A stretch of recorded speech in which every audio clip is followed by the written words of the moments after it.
the Ticats Audio Network. This is the CFL This Week with Bubba O'Neil.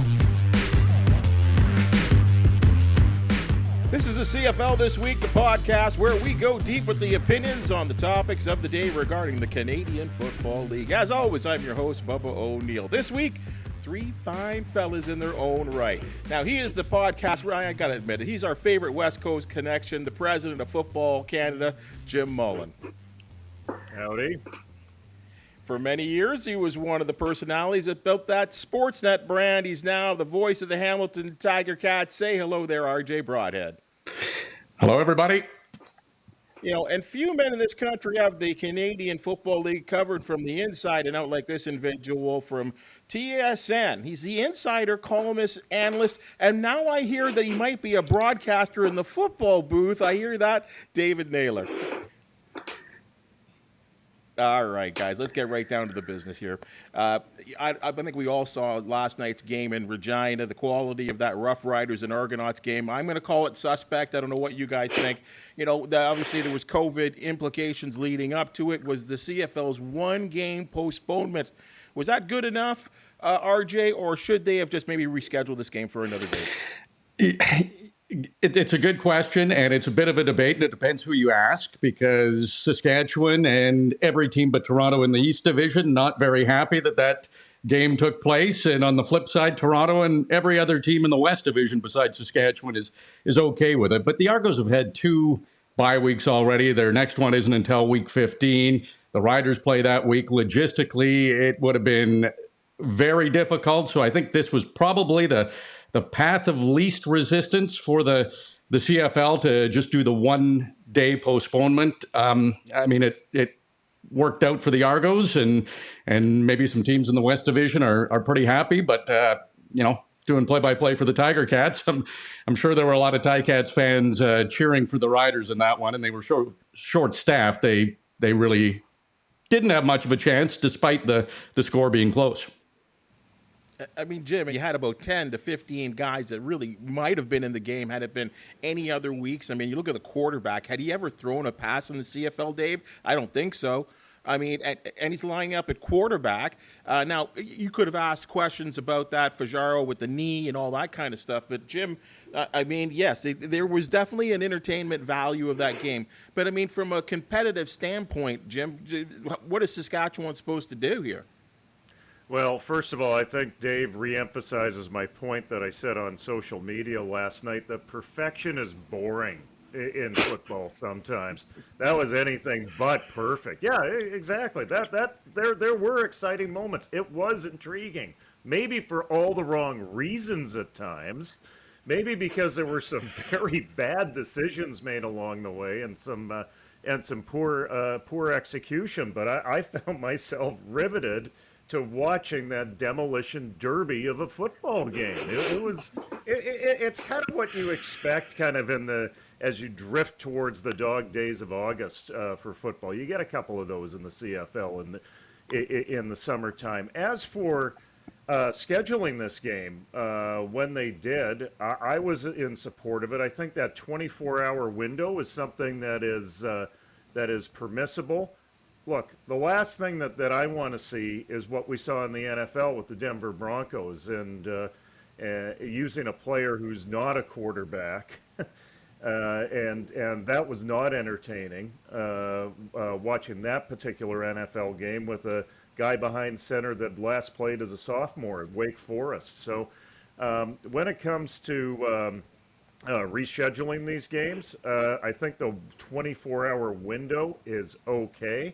It's also intriguing to see that in the new CBA, if the Riders were really with their back in a corner when it came to activating players, they could reach out to other teams' PR lists and plug some of those holes. So I think the CFL's done all it can in that situation, and I'm okay with it. Maybe just because I was entertained.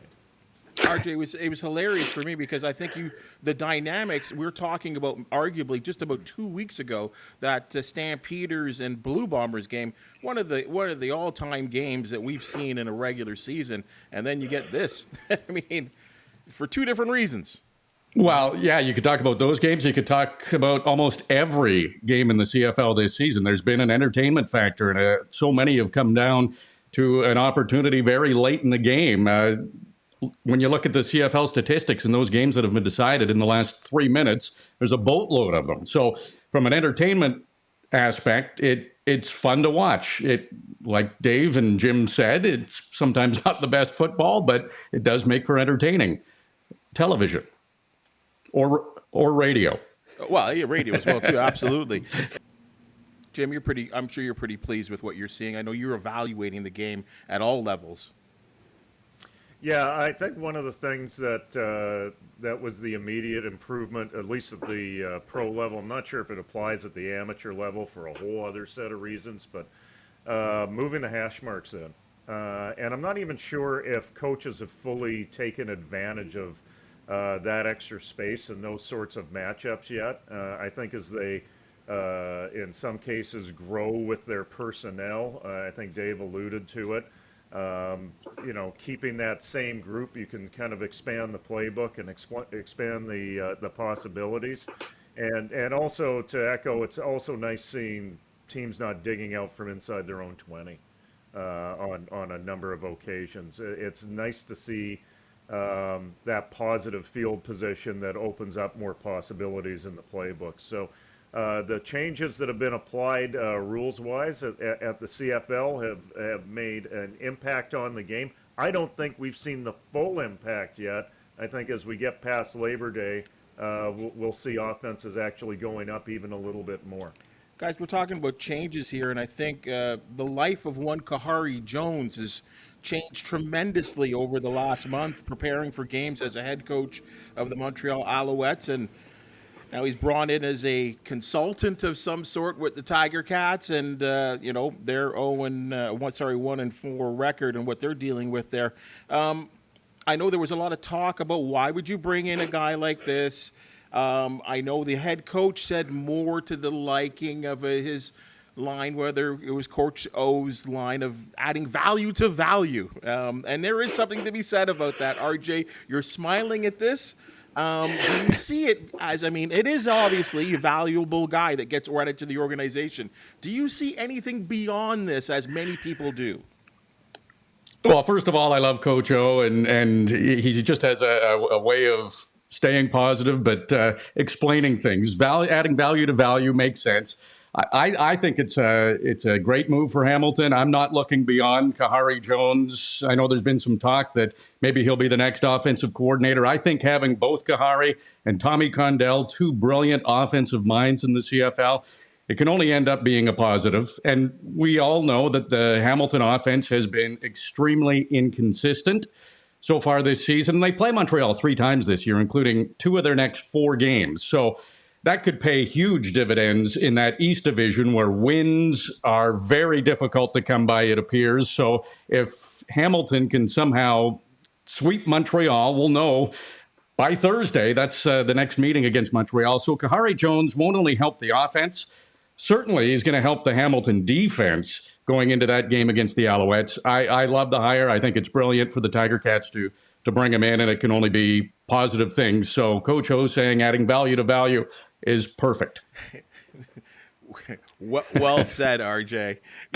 Jim, your thoughts on this? This was a nationwide topic because I think what we've seen in the past is generally when a head coach is relieved of his duties, he generally takes the year off to chill. Jim and Dave, you might know the contract, and RJ, you might know the contract situation better than I for Kahari Jones. But boy, it didn't take him, 2 weeks to jump ship to another team. But were you surprised with this, Jim? Not really, and I want to jump back in the time machine this season a little bit. This reminds me of the Lions hiring Henry Burris before just a couple of days later he bolted for south of the line for a better opportunity. Burris, as a quarterback, would have been valuable to the Lions quarterbacks, this quarterback-to-quarterback relationship. And I think at this juncture with the Ticats, there have been signs with the offense, but they don't finish drives well. I think there's some points of frustration there. Perfect opportunity to bring in a former most outstanding player at quarterback in Kahari Jones with his coaching background to work with the Dane Evans. The other point in this is, as the Ticats and all the teams in the East push into this stage where they're all playing each other, and playoff positioning is so important through this stretch of the schedule, I want somebody that's been on the other side planning for the Montreal Alouettes. I want somebody who's had to prepare for Ottawa 4 times a year or Toronto 4 times a year. That's a guy I want on as a consultant to my coaching staff. I think it's a brilliant move. The only question I have is, how much of the paycheck are the Montreal Alouettes picking up on this? Maybe you guys have the answer to that, because Montreal has to pay him out. Well, Dave, I'm kind of surprised here. The Tiger Cats make this crazy maneuver here to bring in Kahari Jones. I mean, I've always led to believe that when a coach gets fired, that he's under contract by the Alouettes, remaining to get paid, but yet not even 2 weeks later, he's got a new job with Hamilton. Is there some kind of integrity thing there? Are Hamilton taking care of the contracts? Do you know any of the inside information? You know what? I actually don't know the details on this, but I do know that every coach's contract has language that addresses this issue, right? Whether or not you have to, you're basically, does the team have to pay if you continue to pay you if you get another job, or is that salary subtracted from what they have? And I honestly don't know the details of this one. The part of the economics of this that grabbed my attention a little more was the whole coaching cap idea, right? Because this is something that teams look. I think the coaching cap is generally not liked by coaches. Generally is liked by team presidents because it keeps their expenses down. They're the ones that put this in place. And as somebody pointed out to me, it has done the one thing that it was intended to do, and that is limit the runaway expenses of coaching staffs. But it does create more of a cookie cutter model, right? Where the number of coaches, the number of and the amount of money you have is limited. In the case of the Ticats, they have 11 coaches, but they had money under the salary cap still. So the way around that is you make Kahari a consultant. And, my understanding as a consultant is he can't be out running drills, right? Or instructing players or things like that in a traditional coaching role. He becomes sort of a sounding board for the coaching staff. What do you think of this? Got any? What about that situation? How should we do this?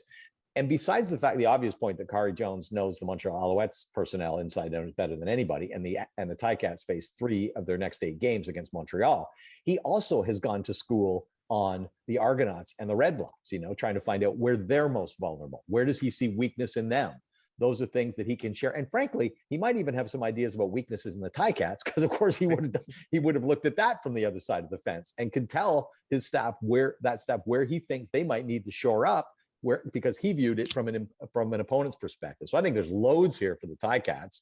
And if he's truly a consultant and, not out with a whistle in his mouth in the middle of the practice field, I don't think anybody should have a problem with it. Well, are we calling him a high-priced RJ or a low-priced spy? Is this what it comes down to? Well, boy, yeah. Maybe in a sense, that seems to be how we're all explaining it, that he does have some inside information. But again, it's smart football. It's bring him in. Why not? There's no rule against it. He's a brilliant mind. He was a great player. He's, in my opinion, been a good coach and probably got a raw deal in Montreal. I didn't think he should have been let go. Mm-hmm. Yeah. So for Hamilton to bring him in, I think we've all summed it up perfectly. It's all about winning games in the East Division, because besides the Argos, it's been proven it's difficult to win against the West Division. So if you win in your division, you're probably going to finish in the top 2. And that's with the crossover looming. Here we are 6-7 games into the season, and 5 in BC's case, but we're already thinking that there's probably going to be a crossover. So you have to win those games in the division, and having Kahari Jones as a great eye or a spy, as you said, Bubba, it's a good addition for the Tiger Cats and can only help. The last time the Ticats brought in a consultant, there was also a Jones, right? That's how Jim Jones started. And then the head coach sort of promoted himself to president and gave the head. This is why I'm confused with the whole thing. I don't think we're going to see a repeat of that. All right, fair enough. I think Orlando is very secure. That's my opinion. Let's stay in the East here. The Red Blacks are a catch away from going to getting that first win that's been so elusive for them. regardless, they dropped the 0-6, losing to the Alouettes. I think it's time to ask this question there, Jim. Is it time for a teardown there? And I don't know if the coach is involved or some type of rebuild, because it just doesn't seem like, I mean, I feel like the quality, except for that game where I think it was 40-33, the quality of Ottawa's play seems to be deteriorating. Well, let's see what they can build up with Sean Burke first before we hit the panic button. He's only been there for a third of a year as a general manager. I think that's the starting point on this. I'm not sure what sort of bounce without a true starting quarterback the Red Blacks can have if they were to fire Paul LaPolice at this point. I don't see how that's necessarily constructive. He's only had the reins for 1.3 seasons now. So there still needs to be some time to rebuild certain position groups on this team, especially the offensive line through retirement and bad drafting. Needs some time to rebuild and come together as a unit. This is not going to be done overnight in Ottawa. Dave, wasn't it supposed to be a very competitive team? I thought Sean Burke was, very aggressive in his drafting and in some of the acquisitions that he made. Has maybe arguably the best receiver in the league. I think this is a very competitive team. If you look at anything but their record, I mean, like they lost to the Ticats like by a foot, right? I mean, the last two games, right? They've lost to Hamilton and Montreal by about a foot each time. And look, you have, last week, Darvin Adams. How many times you make that throw to Darvin Adams to catch it? 99 out of 100, right? And the Nate Bahar play, right, is, I'm not trying to take the coaching staff off the hook here, guys, but here's how I would evaluate the Ottawa Red Blacks and their coaching staff. And I think this is actually how we should evaluate things kind of in life too. Where are we compared to a year ago? Is this a better team? 1,000 times it's a better team. They were unwatchable a year ago, right? Paul LaPolice has had exactly 3 games where he's had a true starting quarterback of, even decent quality from start to finish. 3, right? Most of last year with Caleb Evans. Before that, he had the ghost of Matt Nichols and Don Davis, right? And now he's back with Caleb Evans, who, by the way, those 2 games that they've lost by a foot, both of those are Caleb Evans games. So I would not blow this up. I would not even consider changing the coaching staff. I always go back. I was looking this up the other day. The Bombers are 24-1 in their last 25 games, so they haven't rested starters. You know what Mike O'Shea's record was before they started on this run? About 500. About 500. They wanted him fired in Winnipeg at one time. I don't, no one will tell you that now, but I believe he was not that far from getting whacked, right? And which meant you may have whacked a generational coach for the sake of a couple of weeks. So here's what I would do in Ottawa. I would let this year play out, okay? And unless it unravels like horribly and they start to become uncompetitive and you see quit in the players, I would bring this coaching staff back next year and I would be straight up with them and say, guys, you're in the 3rd year of your contract. You don't have a contract for next season. And by definition, you are coaching for your jobs. Let's all be honest about it. That's what this is, okay? We know year 1 was a write-off. We know you lost Jeremiah in week 4 to a season-ending injury or long-term injury, and we know you kept it competitive after that. We respect the job you've done. This is a much, much better team than it was when you got here. But in year 3 of this contract, you guys got to win. Go win, and then we'll give you another contract. And if you don't win, we're going to find somebody else. I really think we got to get away from, I'm going to say this, hockey mentality about football coaches, okay? Everything in this country is based on hockey. Like when you get a 1-game suspension in the CFL, someone goes, it should be 8. We're not playing hockey, guys. Stop, okay? We don't fire coaches in midseason and bring in people and win the Stanley Cup like they do in hockey. That does not happen in football. Get your heads out of the ice rink and start looking at this as football and stop demanding that everybody be fired. I'm with you on that. RJ, your thoughts? Well, I really agree with Jim and Dave. And is that bad on CFL this week, Bubba, if we're all agreeing? Well, first, it may not be bad, but it's a first. So if you need me to take a whole different view on this that I don't believe in, I'll do it for entertainment's sake. No. In all seriousness, they're 0-6, right? 5 of those losses were within 1 score, and they are very competitive. I agree with what Jim said. Sean Burke made a ton of changes coming in as GM.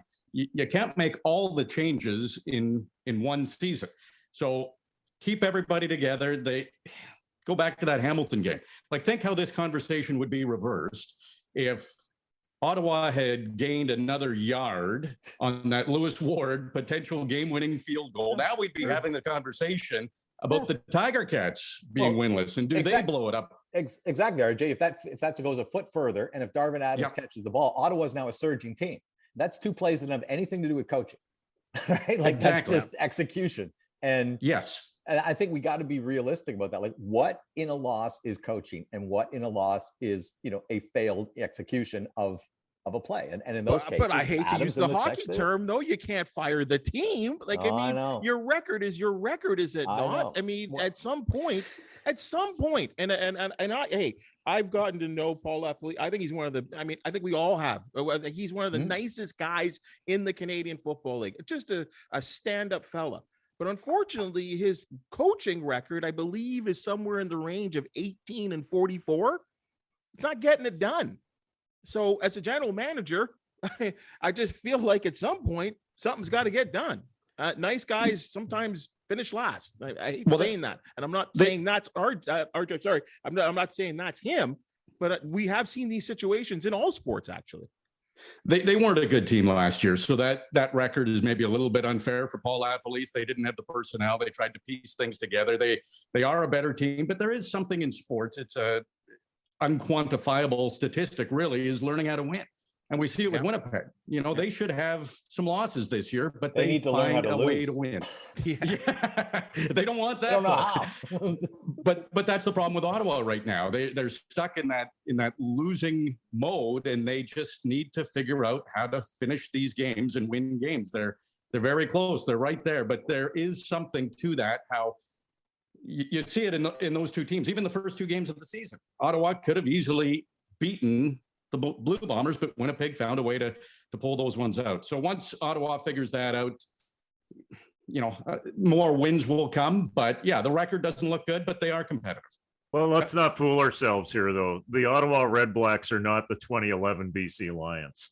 No. that started off, 04, and I think they were 1-6 at some point before they rolled to the Grey Cup. They don't have those elements in place right now. This thing's going to take a little bit of time.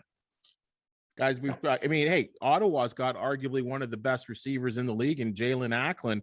And I don't know if it's the rule changes or what it is. And again, there's many reasons for this, a longer training camp. I think the emergence of the passing game has been obvious this year in the Canadian Football League.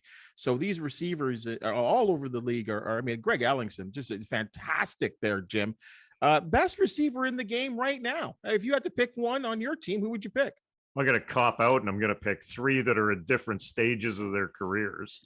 And I'm going to be slightly a homer to these guys because when he is healthy, Ryan Burnham is maybe the most consistent pass receiver in this league, and he's a highlight reel. And you have to remember that we're in the entertainment business, in the sports business. In terms of a midterm receiver in his career, a couple of years into it, I'd go with Lucky Whitehead right now. He's found open space. There were times where Nathan Rourke couldn't find him when he was open on the backside.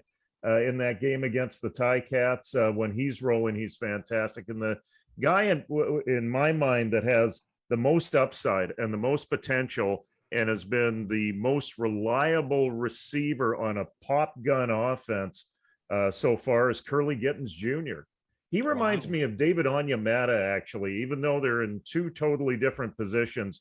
As they went into their youth sports career, they were raw talents as viewed by their coaches. So much potential. And I think this is one of these cases where a Canadian player that gets to the Canadian Football League, that gets that extra level of coaching, can finally hit their stride and find out we can find out just how good of a receiver Curly Gittens Jr. can be. He does a lot of stuff after he gets the ball as well.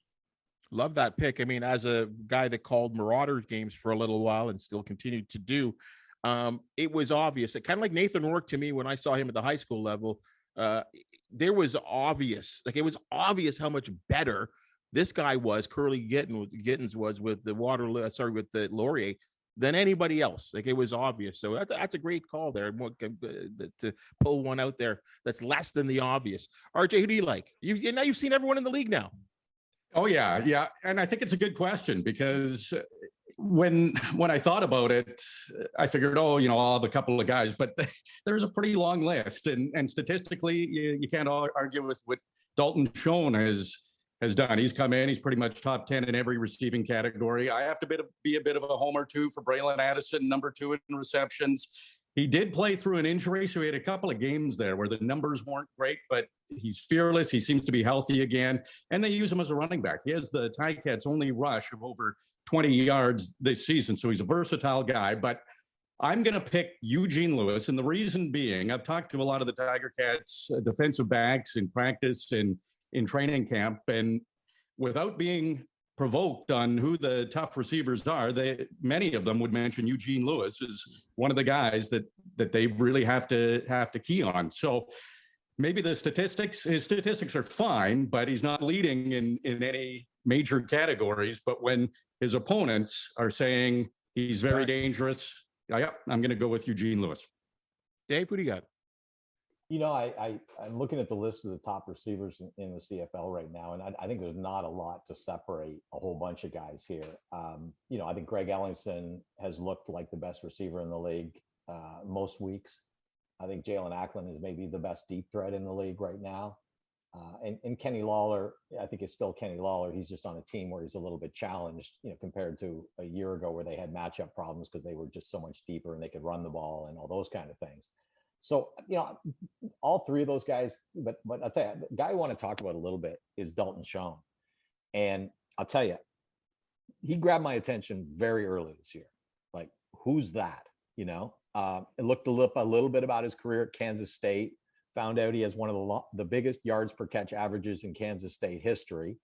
Noticed through the first 3 weeks of the season that his average in the CFL yards per catch was about the same as it had been in Kansas State. And just as an anecdote, with one of our producers here at TSN, we were discussing last week a potential feature idea built around Dalton Schoen. And we come up with ideas as, you got to have a theme to the idea. And the idea we came up with was, what about, could we build something around the long ball? Because he's had this affinity for the long ball since high school, that he's always been that guy who could get. And so we left the conversation at the end of last week, maybe we could do something with him on the long ball or whatever. So then I'm watching the game on the couch. Boom, 40-yarder. So I text my producer and go, he just got one for 40. But 45 minutes later, he just scored an 81-yard touchdown. You know what I mean? And it's like, sometimes in journalism, you come up with ideas, and then what happens on the field doesn't match your idea at all. And you kind of go, and sometimes it just lands in your lap. So I don't know if we're doing this yet or not. I'm sharing this with you guys, but that was the idea we were kicking around. And I think this guy is an elite receiver right now. I mean, you look at him right now. He's tied for the league lead in 30-yard catches with 5. He has 4 touchdowns. That's tied for the league lead. He's the 3rd receiver in the CFL, 43 yards away from leading the CFL. And go through that list of the top 50 receivers in the CFL and find how many rookies you can find. Kai Loxley's in there somewhere, but I think he might be the only other one in the top 50. In fact, at one point a couple of weeks ago, Dalton Schoen was the only one in the top 42. So I want to highlight him a little bit. And, that's how the Bombers stay the Bombers, man. Like, they got a guy no one's really heard of, right? And in Canada, I'd never heard his name. He was at Kansas City's camp last year. And boy, they got a winner there. Well, I mean, you got to give a lot of credit to the likes, I guess. I mean, I guess it would be the likes of Teddy Govaya. And I think he was a Danny Mac fan. Danny Mac guys. Yeah, I mean, their scouting development program for the Bombers is unbelievable. The way they were able to plug and play there. Mm-hmm. When Kenny Lawler took off, you were like, oh my goodness, huge loss. And you're right. They find a guy like Schoen who is really, there's no difference between the two, especially statistically. Well, that 81-yard touchdown, that's the longest catch in the CFL this season. Guys, running short on time here, and we talked about some of the games that may have not have been, I guess, great games that we'd remember in terms of their athletic prowess and exciting plays, but certainly was an exciting game, and that would be that Argos and Saskatchewan game. But I'll go right back to the Stampeders game with the Blue Bombers, and we get a rematch this week in Calgary between the two teams, and I got to ask the question, if Calgary does not beat Winnipeg this week, which they were poised to do on a play with 50 seconds remaining in the end zone, a play that we will never forget. If they can't beat them, who can beat Winnipeg, Dave? You know what? I think Winnipeg's beatable because, look, they're not blowing people out, right? Like that's, and look, that's why I think we aren't talking more about their dominance, right? Because as I've mentioned on Twitter and all this, like there is no comparable run in CFL history to what the Bombers have done since the end of 2019. It doesn't exist. There's no quarterback who's ever gone 24-1 like Zach Collaros has since that time. You know, the irony being the only game he lost was against a guy who got benched a week later, right? And Nick Arbuckle can't keep a job, but he could beat the Bombers, right? Or him and the Argos could beat the Bombers. Look, I do think Winnipeg is beatable. But I think they do have that intangible quality of a team that just knows how to win games, even when they're not at their best. You know, obviously they're very, very well coached. You're going to have to play error-free football and be on top of your game to beat them, but they are beatable. All that said, I thought it was astounding 3 weeks ago when they went into BC as underdogs.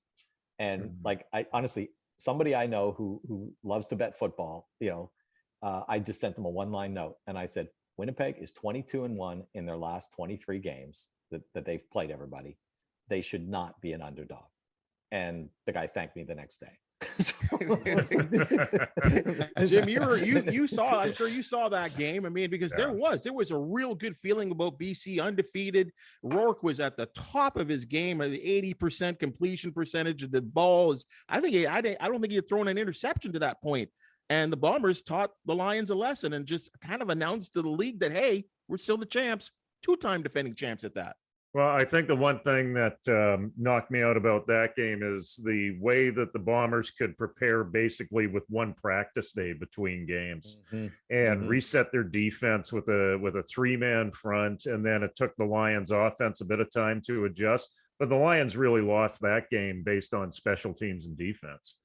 And you know, once again, that's where the coaching staff, I think, of the Winnipeg Blue Bombers actually doesn't get enough credit. Quarterbacks get you know, too much praise and too much blame in their roles. So when you look at Zach Collaros and his win-loss numbers, he gets a lot of praise, but it really comes down to coaching when it comes to the Bombers. Look, I remember the 1989 Edmonton football team going 16-1-1. And that was a team that was completely dominant at a time when you could make a case that there were four teams that could push them at that time. Right now, I think the Bombers are good enough to be head and shoulders over a number of teams that are coming off kind of a 2021 hangover where we had that ragtag football last year because of the short season, coming off COVID, lack of preparation. I'm going to stick with the Bombers in my bets, even though I don't put money down on bets wisely with the CFL until after Labor Day, until some of these teams really come together after Labor Day. They know who they are. And they can challenge the Bombers, because I think we have still a fair bit of inconsistency and mediocrity outside of the blue and gold in this league. RJ, this Bombers team kind of limped into another victory, but yes, another victory last week. Calgary have had a week to prepare for the rematch. Does the upset, if you want to call it an upset, happen this weekend or this Saturday? So I think Winnipeg will win, but I'll just put it this way. I wouldn't be surprised if Calgary won. It seems, again, let's go back to that BC game that Winnipeg played. They were the first team to be able to somewhat contain Nathan Rourke. And you'd be kidding yourself if you don't think that the Tiger Cats stole some of what Winnipeg did to keep that game close in BC. So that coaching staff for Winnipeg really put a game plan together that now BC will have to adjust, because other teams will follow that game plan. They find a way to win. And when they're challenged, like that BC game, the underdogs going in, which again is silly when you look back at how dominant they were. But Calgary's good. Calgary's a good team. So it would not be surprising, but there's been a handful of games that Winnipeg could have lost already this season, and they haven't. So they find a way to win. We said it before, where Ottawa's finding a way to lose and Winnipeg finds a way to win. It'll be a tough test. It will be definitely one of the games to watch, but my gut tells me Winnipeg finds a way to win again. Dave, just quick one here. Is Bo Levi Mitchell, does he have a, and I know some people say this is always the case, but it seems really obvious to me that he's got kind of a chip on his shoulder, that he wants people to know that he's still the guy in the Canadian Football League when it comes to quarterbacks. Well, I think so, because the last 2 years he hasn't been the guy. You know, like he hasn't been that sort of alpha male quarterback at the top of the pecking order. And it was always him and Mike, right? Or Michael. And when you know, I think when, you know, Riley got into the mid 30s of his career, I think he probably had just taken so many hits that he just wasn't the same player. You know, he just didn't. We always admire Riley's toughness, right, for taking the hit before he stepped out of bounds or standing in and making the throw with the guy about to close in on him. But I think by the end of his career, that kind of took a bit of a toll.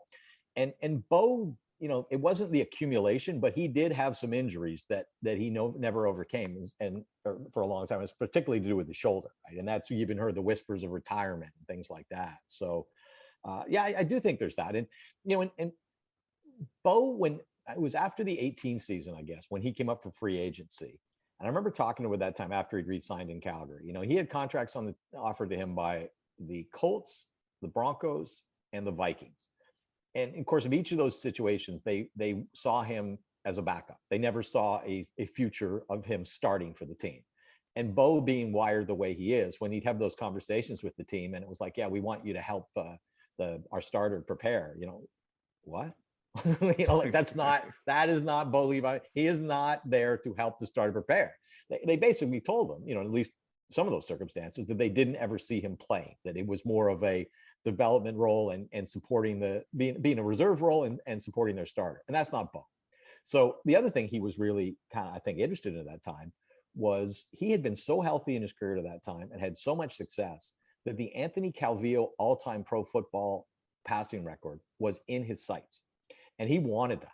Like, he wanted to finish his career as pro football's all-time leading passer. And then the injury started. And then 2020 happened. And then 2021 is 14 games. So he's probably going to run out of road because of games that he's missed and seasons that weren't played, or season that wasn't played and all that. So all these things have kind of moved him down a little bit from kind of where he was at that time. And I do agree with you. I think Bo has a real good sort of balance of humility and confidence, right? He's not an all ego guy, but he, as people told me when he showed up in Calgary, in fact, Rick Campbell told me this 3 weeks ago. So he said, I was in the building when Bo Levi Mitchell showed up, and I was the defensive coordinator, so it wasn't even my side of the ball. But you could just feel he wasn't going to be our number 3 for very long. And he actually said it was a comparable feeling he had to when Nathan Rourke showed up in BC. You know, and he was careful, as he said, I'm not saying Nathan is Bo. I'm just telling you, they both gave off that same vibe when they walked in the building, right? So that's who Bo is. And I think it is good for the CFL to see Bo becoming the player that he was, you know, until all these interruptions that kind of destabilized his career over the last few years began. Well, guys, you've been giving us a great vibe here on the CFL this week with your discussions, your points, your controversial things that you've been saying, and again, the statistical stories as well, too. That's what we always will look for on this podcast, and you guys really brought it this week. RJ, where do we find you? Well, I'll be calling the Tiger Cats big game against Montreal on Thursday on the Ticats audio network. So that will be definitely one I think all CFL fans will be interested in. We talked about Kahari Jones. We'll see his impact, if there is one, in that game for sure. Dave, where do we find you? You'll find me on the panel on August 4th. Next is my next panel. Otherwise, you can find me all over tsn.ca and, intermittently on SportsCenter over the course of the week. And just sorry, what's this about you going in the broadcast booth? Yeah. So Jeff Avery, who is Ottawa's color commentary guy, is off for some time. They've been using Brad Sinopoli, I think, for some of their home games. And AJ Jakubek, their play-by-play guy, called me last week and said, how would you like to come into the booth and do color? And I said, the last time I did color was for an Ottawa Bootleggers semi-pro game in 1989. roughly. That's the last time I did color for a football game. I think Marcel Belfay was playing in that game. Wow, Ticats coach. So now the head coach at the University of Ottawa. So yeah, it's been 3 decades, but he's willing to give me a shot. So let's just say I'll try and play within myself a little bit. Good luck to you, Jim. You might have been the only guy to know that team or be familiar with. Yeah. No, I want to know if they were playing the Watertown red and white. The red and black. Red and black. That's right. Red and black. Yes. I've actually been to a game in Watertown where they have the single A baseball team play, and then the football team plays later on an adjacent field. Oh yes, it's pretty special actually. And those teams have incredible histories, like 100-year histories, like the Watertown Red and Black, the Scranton Eagles, the Marlborough, Massachusetts Shamrocks, the Empire Racine, League. Wisconsin Raiders. All these teams of semi-pro football. It was quite a world I didn't know even existed till 30 years ago. Let me see. I will be calling the Women's World Championship from a studio in beautiful Surrey, BC. The championship's happening in Finland. My first call of the game, I was mentioning it, Dave, before you were on here. I get up at 3 a.m. to call a football game off of a TV screen from Finland. From Finland? When Canada takes on Australia, and my color person is in Montreal, attached by Skype. So I encouraged Clint and RJ to stay in bed for that one. But if you want some pure comedy, you can tune in for that one on footballcanada.com and the Olympic Channel. And then we do the semifinals on the 3rd of August, and the finals are on the 7th at a much more reasonable time. Well, guys, again, thank you so much for joining us. Hey, Jim, I'm going to be checking you out. And Dave, I will be definitely listening to you for this broadcast. And RJ, I'll be working with you. So I'm looking forward to that big game on Thursday. Again, folks, this has been the CFL This Week. Thank you so much for joining us. You know, you can find us on your favorite podcast catcher, always available, coming out with a new edition every Monday. And if you like the TV version of it, check us out on YouTube. Please like and subscribe. Again, folks, this has been the CFL This Week on the Ticats Audio Network. I'm Bubba O'Neil saying, enjoy the games, guys. The CFL This Week with Bubba O'Neil. Subscribe, like, and get the deepest takes on Canada's game every Monday.